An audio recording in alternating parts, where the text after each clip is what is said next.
Today is Thursday. Our action for today is simply to put your palms together. You can have your hands facing outward or upward, whatever works for you, but palms pressed together. Here's our quote for today.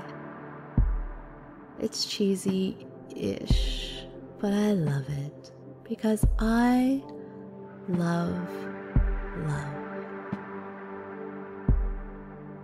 The quote is, "Important encounters are planned by the souls long before the bodies see each other." So how did our souls know to meet? Think on that one.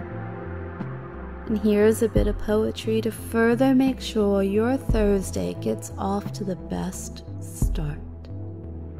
And you can meditate on it until the end of the music.